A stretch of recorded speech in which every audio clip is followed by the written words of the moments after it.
ठीक है भैया। ठीक है।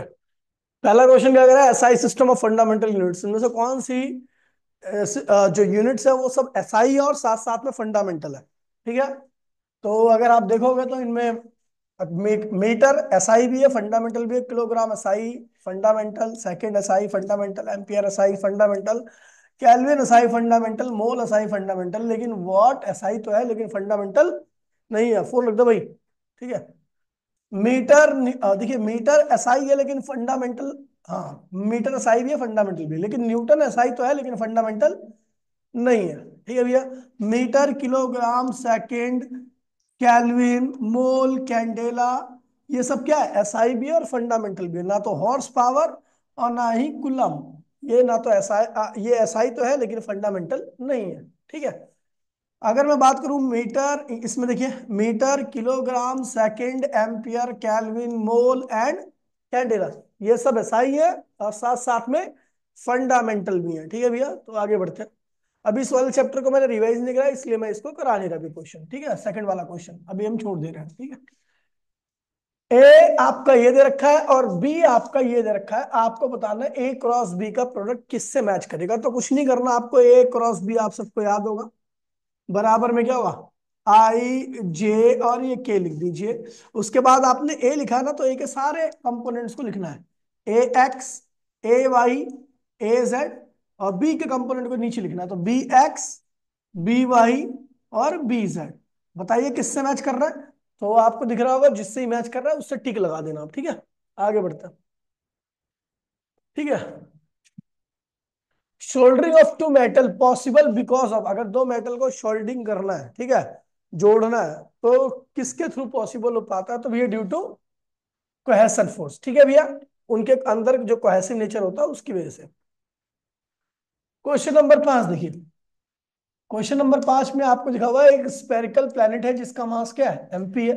उसका डायमीटर क्या है, डीपी है। A particle of mass M falling freely near the surface of this planet experience acceleration due to gravity equal to, देखिए भैया आपको याद है कि ये प्लेनेट है, इसके पास में कोई मास गिर रहा है इधर की तरफ, तो इसके द्वारा एक्सपीरियंस किया गया जो एक्सेलरेशन होता है जी के बराबर होता है। क्या होता है, और जी की वैल्यू कितनी होती है, जी कैपिटल एम और रेडियस का स्क्वायर। ठीक है, ये होता है। अब जिस प्लेनेट की इंफॉर्मेशन दे रखी है जी, उसका मास क्या है, एमपी। ठीक है, और उसकी रेडियस है डायमीटर की आधा। रेडियस हमेशा डायमीटर का आधा होता है। स्क्वायर कर दीजिए तो ये क्या हुआ, जी एम पी अपॉन में ये क्या हुआ, डी स्क्वायर, और ये क्या हुआ 2। ठीक है, हाँ 4 हो जाएगा। ये हो गया आपका। ठीक है, तो यहां से आप यही आंसर आ जाएगा, देख लीजिए जो सा आंसर आपको सही लगे। ठीक है, कौन सा है, बी, बी या सी है, सी। हाँ ठीक है, सी, सी वाला आंसर सही है। अब ये वाला भी अभी आप नहीं करवाओ क्योंकि रिवीजन नहीं करा अभी चैप्टर का, है ना। अगला कह रहा है a body with a uniform acceleration has a velocity कितना भी है, in the positive x direction. ठीक है, ठीक है, when it's x coordinate is इतना सेंटीमीटर। भाई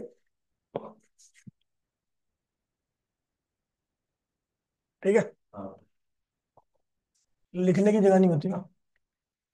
देखिए क्या कह रहा है, एक बॉडी है जो मूव कर रही है विद यूनिफॉर्म एक्सेलरेशन। ठीक है, has a velocity of 12 centimetre in positive x direction when it's coordinate is 3 centimetre.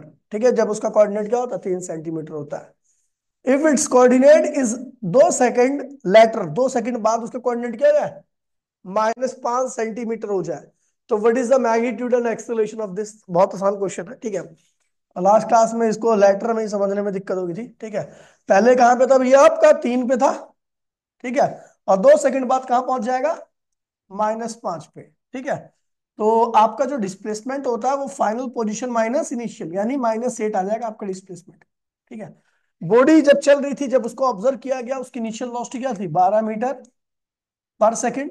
और उसका जो, हाँ आपको निकालना क्या है, एक्सेलरेशन निकालना है। ठीक है, इनिशियल वेलोसिटी आपको देखिए टाइम कितना लगा है, तो भैया देखिए 2 सेकंड। 2 सेकंड में वो कहां से कहां पे पहुंच गई, 3 से कहां पहुंच गई, -5 पे। तो टाइम कितना लगा है भैया, 2 सेकंड लगा है। अब आपको एक्सेलरेशन निकालना है, डिस्प्लेसमेंट दे रखा है, इनिशियल वेलोसिटी दे रखी है, टाइम दे रखा है, आपको डिस्प्लेसमेंट निकालना है।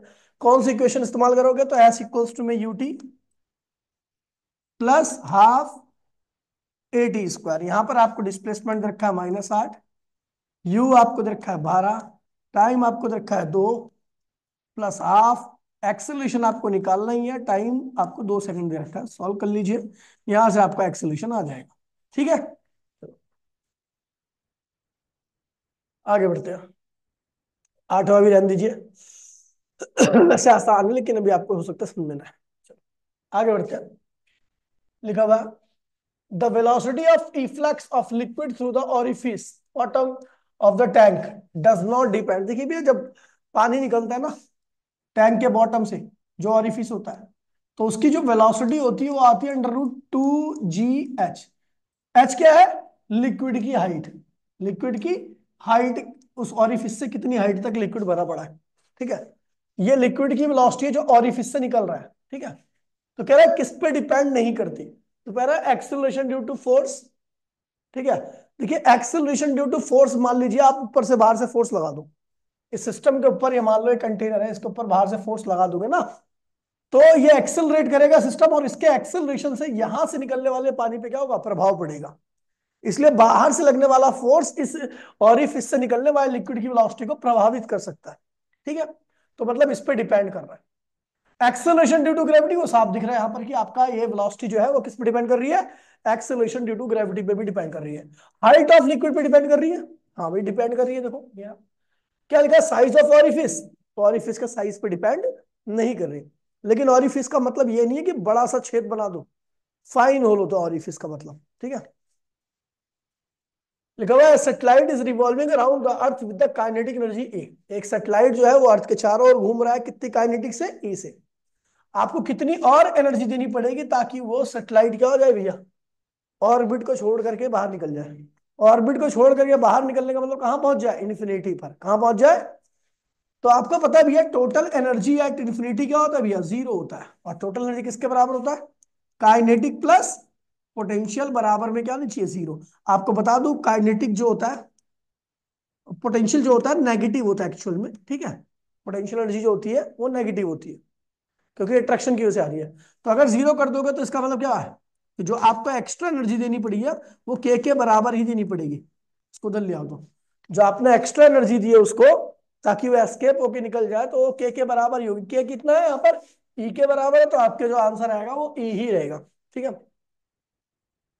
कह रहा है एक रिंग जिसकी रेडियस क्या है? स्मॉल आर है, मास एम है, रोटेट कर रही है सेंट्रल एक्सिस। सेंट्रल एक्सिस का मतलब ऐसा हो गया, ऐसे रोटेट करिए, ये सेंट्रल एक्सिस है, ये रोटेट करिए। पहली बात तो इनर्शिया जान लो, इसका मोमेंट ऑफ इनर्शिया होता है mr²। क्या होगा?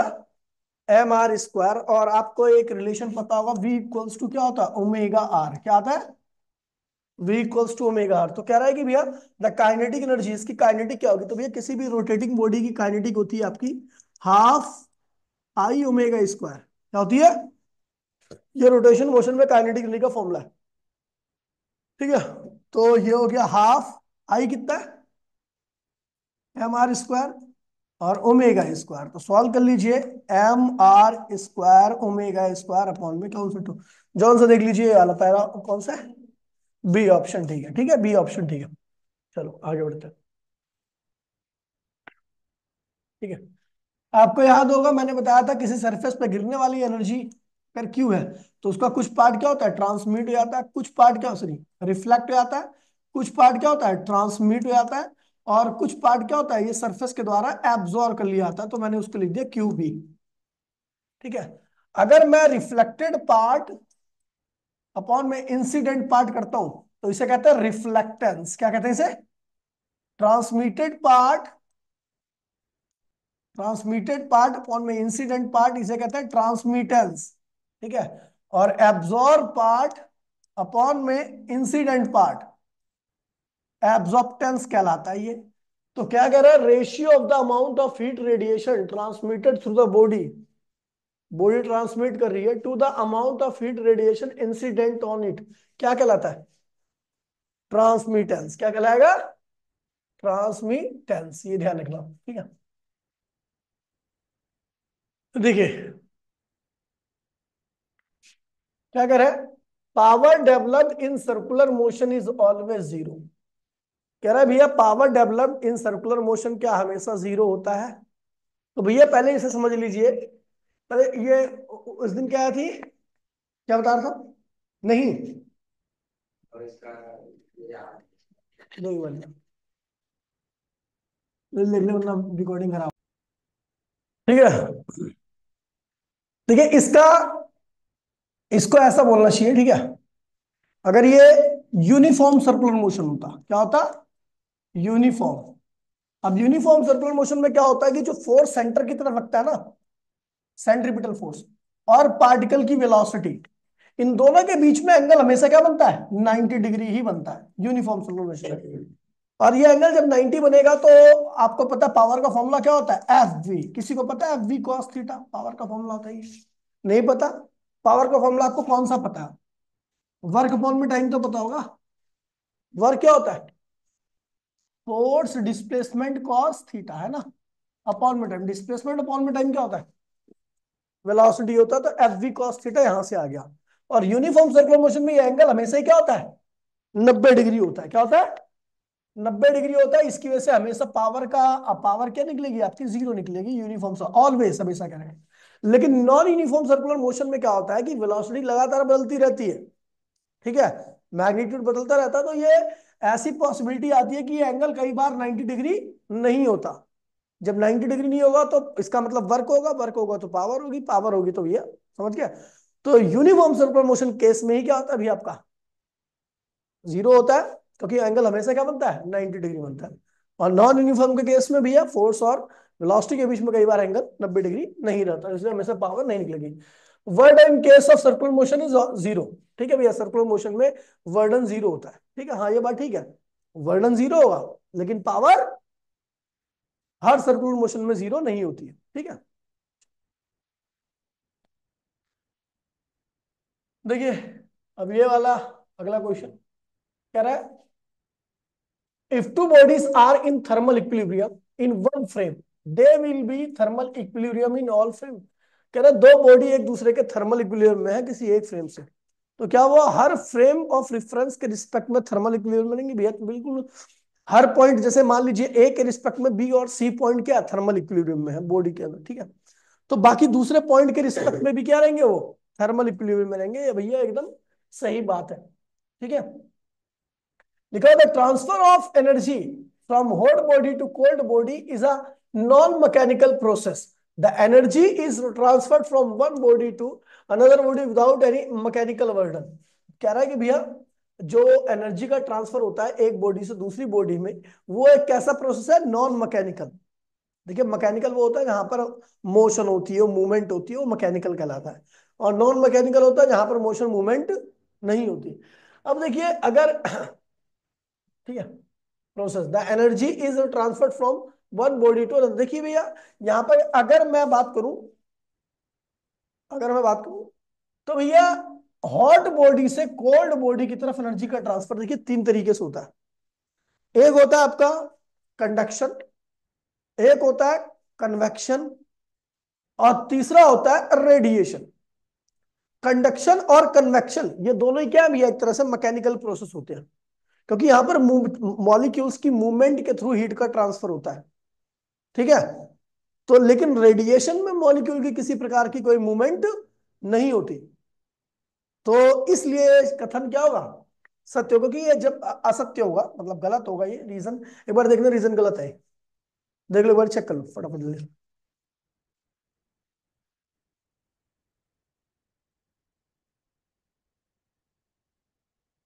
ठीक है, गलत है ना? ठीक है, तो ये गलत होगा, क्योंकि भैया रेडिएशन नाम का एक ऐसा प्रोसेस होता है जिसमें हीट तो ट्रांसफर होती है hot body to cold body, लेकिन वहां पर किसी प्रकार की कोई मूवमेंट मॉलिक्यूल्स के अंदर नहीं होती, अपने आप हीट क्या होती है? जाती है, ठीक है? लेकिन अगर कन्वेक्शन और कंडक्शन की बात करूंगा तो ये कैसा प्रोसेस है? मैकेनिकल है। इसमें मॉलिक्यूल मूव करता है तब जाके हीट का ट्रांसफर पॉसिबल हो पाता है, ठीक है? अगला क्या कह रहा है? अच्छा, हाँ ठीक है। तो ये एक्सप्लेनेशन तो नहीं है इसकी, देखना, ए भी सही है बी भी सही है, लेकिन ए बी की एक्सप्लेनेशन नहीं है, यही है ना? है ना? ए भी सही है, बी भी सही है, लेकिन ए बी की एक्सप्लेनेशन नहीं है, ठीक है, क्योंकि वो उसका संबंध ही नहीं है उनका कोई। ठीक है, देखिए, अब अगर मैं इसको देखो तो ये शेल थ्योरम है, ये तू है ना, निकल जल्दी से बाहर 1 मिनट के अंदर। फालतू की हरकतें मत कर, पेल दूंगा नहीं पे। बेटा तेरे जितना तू सोचता है ना, तेरे से 50 गुना तेज मेरा दिमाग चलता है। हाँ ले, फालतू के काम में तू चाहता है कि क्लास में फालतू की चीजें चले और बातचीत यही चले और उसके बाद पढ़ाई ना हो, डिबेट करवाएगा। देखिए भैया, the force of attraction to hollow spherical shell of uniform density, और देखिए अच्छा शेल थ्योरम तो आउट आउट ऑफ सिलेबस, ये तो आने की संभावना नहीं है, हटा दो इसको। ठीक है, देखिए क्या कह रहा है, speed is constant uniform circular motion. मैंने आपको बताया था भैया, जो स्पीड होती है वो क्या कांस्टेंट होती है यूनिफॉर्म सर्कुलर मोशन में, कहा भैया बिल्कुल, स्पीड हमेशा यूनिफॉर्म सर्कुलर मोशन में कांस्टेंट होती है, बिल्कुल सही बात है भाई। ठीक है, दूसरा क्या कर रहा है, एक्सेलरेशन, एक्सेलरेशन एक वेक्टर क्वांटिटी है जो कि डिपेंड करती है किस पे, डायरेक्शन पे, और सर्कुलर मोशन में लगातार आपकी डायरेक्शन क्या होती है, चेंज होती रहती है, इसलिए एक्सेलरेशन की भी डायरेक्शन क्या होगी, चेंज होती रहेगी। क्या ये acceleration is a constant in uniform circular motion? नहीं। ठीक है भैया, और इन दोनों का आपस में संबंध भी नहीं है, कोई भी एक्सप्लेन नहीं कर रहा ये इसको। ठीक है, ए सही है, बी गलत है। ठीक है, तो आगे तो कोई बात ही नहीं है फिर। आगे आते भी क्वेश्चन नंबर 17। ठीक है, कह रहा है if two waves of same frequency but of the different amplitudes traveling in opposite direction through the medium of superposed to each other, will they form stationary wave? Is energy transfer? Are there any nodes? देखिए भैया क्या कह रहा है, देखिए मैंने आपको standing wave या स्टेशनरी वेव की कंडीशन बताई थी, कि मैंने कहा दो स्टैंडिंग वेव और स्टेशनरी वेव जब भी बनती है जब दो आइडेंटिकल वेव, आइडेंटिकल मतलब हर तरीके से सेम, फ्रीक्वेंसी भी सेम है, एम्पलीट्यूड भी सेम है, जब वो एक दूसरे को सुपर इंपोज करती है तो वहां पर आपका क्या बनता है, स्टैंडिंग वेव बनता है। स्टैंडिंग वेव में एनर्जी प्रोपोगेट नहीं करती। ठीक है, और दूसरा वहां पर पार्टिकल का जहां पर डिस्प्लेसमेंट मैक्सिमम होता है उसे एंटी नोड कहते हैं, और जहां पे पार्टिकल्स का डिस्प्लेसमेंट जीरो होता है उसे नोड कहते हैं। लेकिन यहां पर ऐसा बोल रखा है कि भैया दोनों वेव्स की फ्रीक्वेंसी तो सेम है, लेकिन एम्पलीट्यूड क्या है भैया, डिफरेंट है। एम्पलीट्यूड क्या है, मतलब ऐसा डायग्राम देखोगे अगर आप तो ऐसा हो जाएगा, एक वेव ऐसे आ रही है तो दूसरी वेव ज्यादा गंदा हो गया, एक वेव ऐसे आ रही है, दूसरी वेव ऐसे आए, मतलब इस तरीके से ऐसे ऐसे आए। ठीक है, तो अब कह रहे हैं कि क्या यहाँ पर आपका वो बनेगा, स्टैंडिंग वेव बनेगी। भैया देखिए स्टैंडिंग वेव तो बनेगी, लेकिन यहां पर ऐसा कोई पॉइंट नहीं रहेगा जहां पर आपका नोड बनेगा। नोड बनने के लिए एग्जैक्टली दोनों सेम एम्पलीट्यूड होना चाहिए, एंटी नोड बनेगा लेकिन नोड नहीं बनने वाला यहां पर। ठीक है, क्योंकि एंटी नोड तो बन जाएगा, डिस्प्लेसमेंट मैक्सिमम हो जाएगा, लेकिन नोड बनने के लिए जीरो डिस्प्लेसमेंट होनी चाहिए। जीरो डिस्प्लेसमेंट जब भी हो सकता है जब दोनों इक्वल अपोजिट हो, दोनों क्या हो, अब दोनों वेव्स का एम्पलीट्यूड इक्वल तो नहीं है ना, अपोजिट तो होगा लेकिन इक्वल नहीं है, जिसकी वजह से उनके एम्पलीट्यूड का डिफरेंस कुछ ना कुछ आएगा, यानी नोड के पास भी यहाँ पर एम्पलीट्यूड होगा, और नोड के पास अगर एम्पलीट्यूड है इसका मतलब नोड बना ही नहीं है। ठीक है, तो यहां पर बनने वाली वेव्स कुछ ऐसी बनेंगी जो स्टैंडिंग वेव बनने वाली है आपकी, इस तरीके से, कभी मिलेंगी नहीं है, इस तरीके से बनेंगी। यहां पर एम्पलीट्यूड क्या होगा, मिनिमम होगा A1 माइनस A2, और यहां पर एम्पलीट्यूड मैक्सिमम होगा A1 प्लस A2। यहां पर नोड नहीं बनने वाला, ये ध्यान रखना। ठीक है, अगर नोड बनता तो A1 माइनस A2 का डिफरेंस क्या था, जीरो, और ये पॉइंट आपस में मिले होते। समझ गया, चलो ठीक है। Find the value of 60 what in the system having the, ये तो बता रखा है ये conversion of one unit into another unit. Power को सबसे पहले भैया आपको बता दूं, पावर को N2 निकालना है यहाँ पर, आता ना सबको, बताने की आवश्यकता तो नहीं है, है? इसमें 60 वॉट को एक नए सिस्टम में करना है जिसमें मास 100 ग्राम हो, लेंथ 20 सेंटीमीटर हो, और टाइम क्या हो, 1 मिनट हो। तो इसको देखिए, 60 वॉट को आप क्या लिखोगे, 60 वॉट को लिखोगे जूल, वॉट होता है जूल पर सेकंड, क्या होता है 60 जूल पर सेकंड को लिखोगे केजी मीटर स्क्वायर एस की पावर -2, और ये -1। इसको सॉल्व करोगे, 60 केजी मीटर स्क्वायर सेकंड की पावर माइनस, ठीक है, ये आ गया आपका। इसको अगर आपको नए सिस्टम में करना है, नया सिस्टम में करना है जिसमें मास क्या हो भी आपका 100 ग्राम हो ये, तो इसका conversion of one unit into another unit का इस्तेमाल करना पड़ेगा आपको, ठीक है। तो फॉर्मूला अपना क्या है भैया, N1 U1 इक्वल्स टू में N2 निकाल लो, तो N2 क्या होगा, N1 U1 अपॉन में U2। N1 क्या है भैया 60, U1 क्या है वॉट, ये U2 क्या है, मैंने बोल दिया U2 ही लिख दो, इसे क्या लिख दो, क्योंकि उस सिस्टम का यूनिट का नाम नहीं पता मुझे, ठीक है। 60 वॉट के डायमेंशन लिखोगे तो MLT-2, ये हो जाएगा वॉट का डायमेंशन। नीचे भी देखिए, यूनिट तो वही है ना, चाहे बड़ी हो चाहे छोटी हो, डायमेंशन नहीं चेंज होता कभी। तो नीचे भी क्या होगा, ML² T की पावर -1। यहाँ पर 1 1 1 लगा दो, यहाँ पर 2 2 2 लगा दो, कोई दिक्कत तो नहीं है। चलो भैया आगे बढ़ते हैं, 60, ठीक है। M1 अपॉन में M2, L1 अपॉन में L2, पावर क्या है 2, ठीक है, और T1 अपॉन में T2, पावर क्या -1 है। अब देखिए भैया यहाँ पे करना क्या अपने को, M1 देखो भैया, M1 क्या है, M1 किसका डायमेंशन है, तो M1 वॉट का डायमेंशन है, किसका डायमेंशन है, और वॉट में मास क्या होता है किलोग्राम में।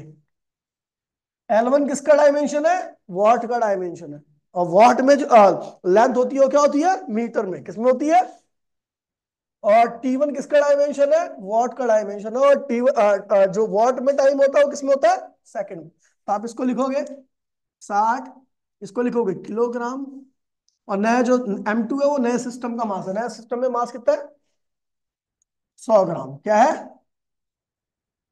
ये L1 मीटर होगा, तो नए सिस्टम में लेंथ क्या होगी 20 सेंटीमीटर, बोलिए मत भाई। ये T1 क्या होगा सेकंड होगा, तो T2 क्या होगा मिनट होगा, पावर -1। अब एक काम कीजिएगा, इसको 1000 ग्राम लिखिए, इसको 100 सेंटीमीटर लिखिए, और इसको 60 सेकंड लिख दीजिए, काटा पीटी कर दोगे, लास्ट में जो आंसर आएगा वही N2 आपकी वैल्यू होगी, ठीक है भैया, यही करना है इस क्वेश्चन, ठीक है। कह रहे हैं वाई, आपको एक इक्वेशन रखी है, वाई इक्वल्स टू में A sine omega T minus K X, आपको ये इक्वेशन रखी है, where X is the distance and T is the time, ठीक है। राइट द डायमेंशन फॉर्मूला, तो भैया ओमेगा क्या है, आप सबको पता है एंगुलर फ्रीक्वेंसी होता है, जो कि थीटा अपॉन में टाइम के रेशियो के बराबर आता है। थीटा की एसआई यूनिट क्या होती है, रेडियन होती है, लेकिन डायमेंशन कुछ भी नहीं होता, हमें डायमेंशन लिखना, तो उसका कोई डायमेंशन नहीं, टाइम का डायमेंशन क्या होता है कैपिटल टी, तो उसका डायमेंशन का टी की पावर -1। के क्या होता है प्रोपोगेशन कांस्टेंट, अगर आपको याद होगा मैंने लिखवाया था, के की वैल्यू क्या होती है 2 पाई अपॉन में लैम्डा, इसका कोई डायमेंशन नहीं होता, हटा दो इसको। लैम्डा क्या होता है लेंथ होता है, तो एल लिखिए, एल की पावर -1, तो इसका डायमेंशन उसका डायमेंशन मैंने लिख दिया, ठीक है।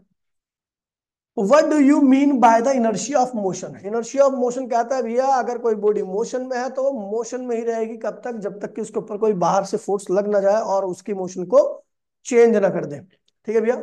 गिव एन इलस्ट्रेशन, एक एग्जांपल दीजिए, बताइए कि इसका कोई एग्जांपल है, तो भैया एकाएक गाड़ी रुक जाती है तो हम आगे की तरफ गिर जाते हैं, क्यों भैया, क्योंकि हमारी पूरी बॉडी उस गाड़ी के साथ क्या थी मोशन में थी। सडनली ब्रेक लगने की वजह से क्या होता है, हमारे पैर तो गाड़ी के फ्लोर के साथ कांटेक्ट में होने की वजह से रुक जाते हैं, लेकिन अपर पार्ट का मास ज्यादा होता है, इनर्शिया भी उसके पास क्या होगा ज्यादा होगा, और वो हमें अपने साथ क्या होता है आगे लेके चले जाता है इनर्शिया, और हम आगे की तरफ गिरते हैं। ये एग्जाम्पल याद होगा।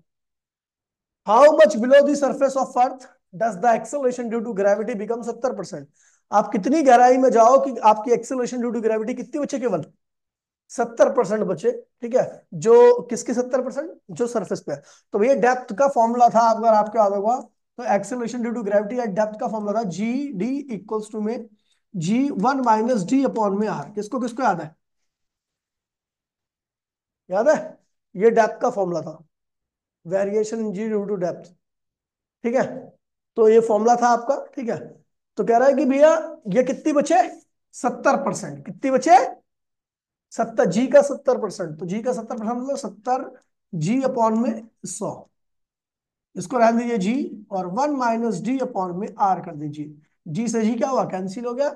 यहाँ पे आर आपको बता दूं तो यहाँ पे दरखत 6400 किलोमीटर। कितना दरखत, तो आप यहां से डेप्थ निकाल सकते हो कि इतनी डेप्थ पर आपकी एक्सेलरेशन ड्यू टू ग्रेविटी क्या होगी, 70% हो जाएगी। यहाँ से इस फॉर्मूले से याद होगा, एक्सेलरेशन ड्यू टू, अभी कराएंगे उसको रिवीजन में। आज तो हमारी लास्ट क्लास है वर्क पावर एनर्जी के रिवीजन की। ठीक है, अब देखिए ये वाला क्वेश्चन। ठीक है, the mass of planet Jupiter is about इतना, ठीक है, and that of the sun is इतना। The mean distance of Jupiter from the sun is इतना। Calculate the gravitational force which with which the which sun exert on Jupiter and the speed of Jupiter। आपको Jupiter की speed भी निकालनी है ना। देखिए भैया, रख दे, सारे बक्कल तार दो यहीं पे। ठीक है, देखिए क्या कह रहा है जुपिटर का मास आपको इतना दे रखा है। ठीक है, और सन का मास आपको इतना दे रखा है। उन दोनों के केंद्र के बीच की दूरी क्या दे रखी है, फोर्स निकाल दो दोनों के बीच में लगने वाला। G mass of sun, mass of Jupiter, और उनके बीच का डिस्टेंस का स्क्वायर। अब ये जरा इसका डायग्राम बनाओ। ये तो ये सूरज है, ये क्या है, और ये है आपका जुपिटर। कौन घूमता है किसके चारों ओर, सूरज। जुपिटर घूमता है। जब जुपिटर घूमता है चारों ओर सूरज के, तो उसको घूमने के लिए क्या चाहिए, सेंट्रीपिटल फोर्स। और जुपिटर को अंदर की तरफ खींच कौन रहा है, दिस फोर्स। यानी सेंट्रीपिटल फोर्स किसके बराबर होगा, एफ के। सेंट्रीपिटल फोर्स का फॉर्मूला क्या होता है, एम वी स्क्वायर अपॉन में आर। आर की वैल्यू हमने डी रखी ना, तो डी, और सेंट्रीपिटल ये, और फॉर्मूला क्या है, एफ की वैल्यू क्या है, G mass of sun, mass of Jupiter upon में, ये हो गया। ठीक है भैया, अब हमने डी से डी क्या हुआ, कैंसिल कर दिया। हमें क्या निकालना है, स्पीड ऑफ जुपिटर, यानी वी की वैल्यू निकालनी है। ठीक है, ये किसका मास होता है, ये हमेशा रोटेटिंग बॉडी का मास होता है। कौन रोटेट कर रहा है, सन या जुपिटर। तो इसका मतलब ये मास जुपिटर के मास से क्या होगा, कैंसिल हो जाएगा। अपना बचेगा क्या, वी स्क्वायर इक्वल्स टू में जी मास ऑफ सन अपॉन में डी। तो वी आप यहां से निकाल सकते हो, निकल गया। चलो आगे बढ़ते हैं।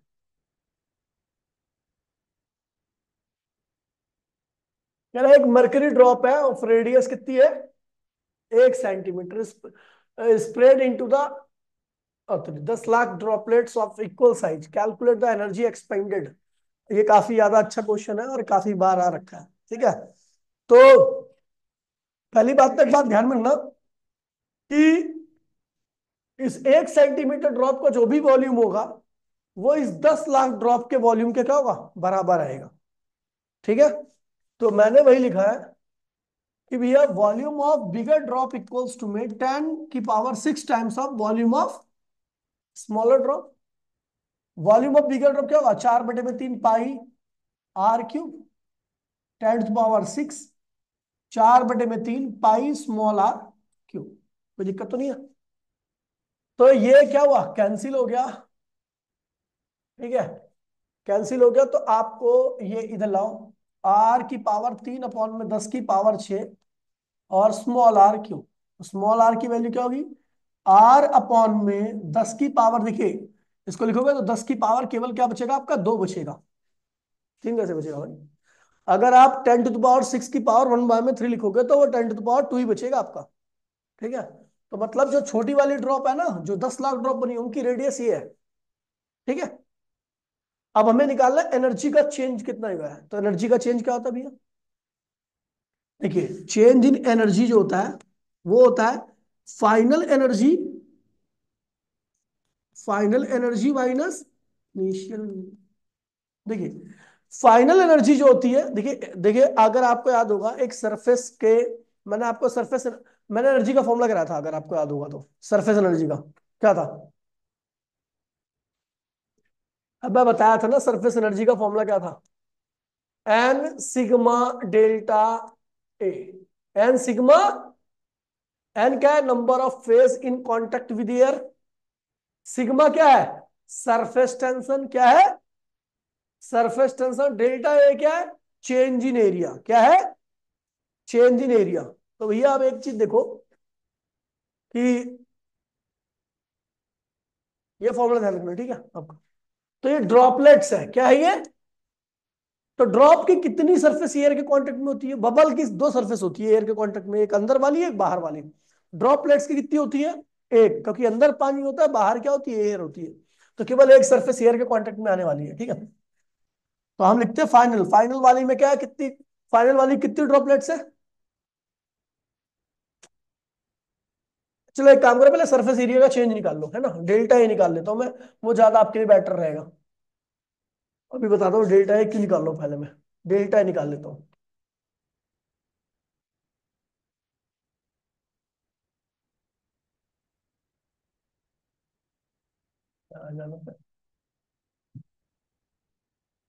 डेल्टा ए निकालो, final surface area minus initial surface area.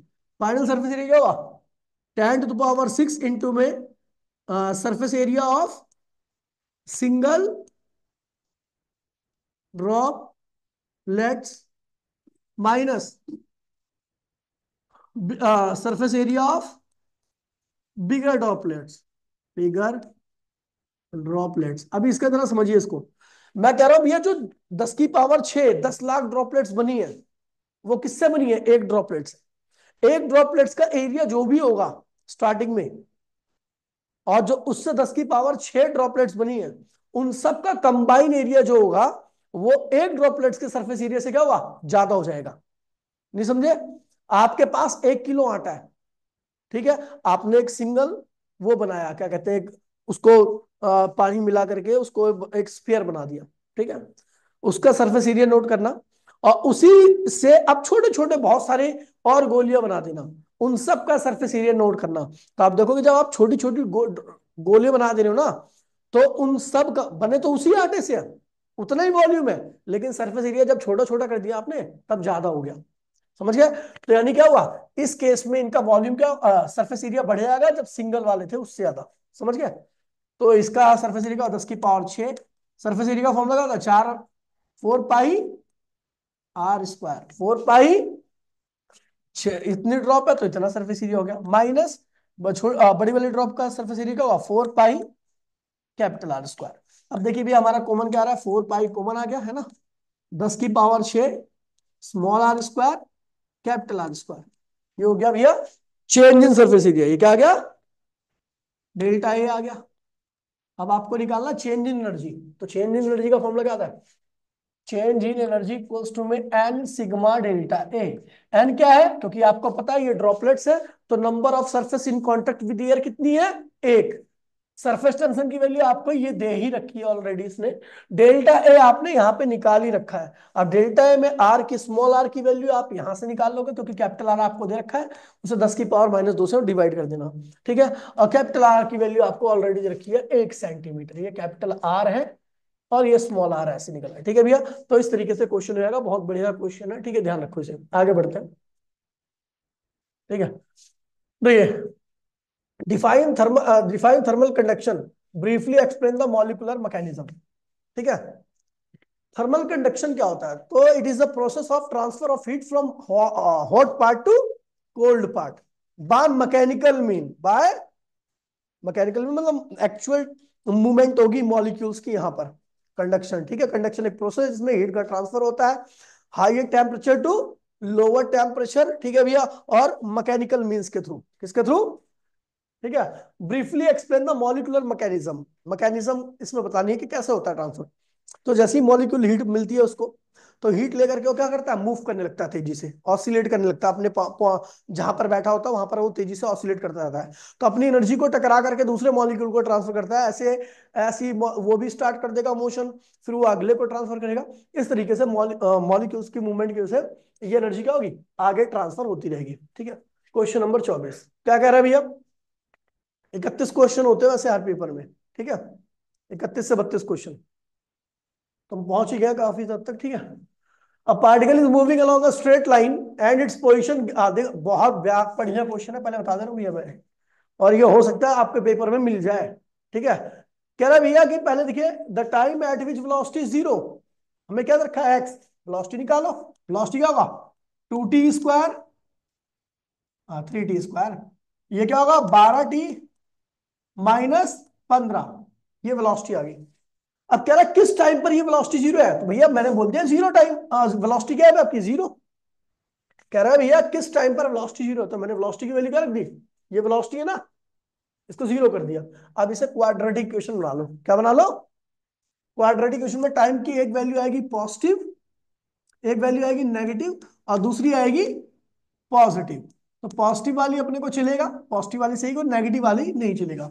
फिर क्या कह रहा है भैया, position and displacement of particle at at that point, इस पॉइंट पर position and displacement of particle at that, अच्छा इस टाइम पर, ये गलत लिखा हुआ है, एट दैट टाइम होना चाहिए। जो टाइम है ना जिस पर आपकी वेलोसिटी जीरो है, उस टाइम को आप यहां पे रखोगे तो आपको पार्टिकल की पोजीशन पता लग जाएगी। ठीक है, फिर अगर आपको वेलोसिटी निकालनी है उस टाइम पर, तो भैया पोजीशन, अच्छा पोजीशन पता लग जाएगा। डिस्प्लेसमेंट निकालने के लिए आप,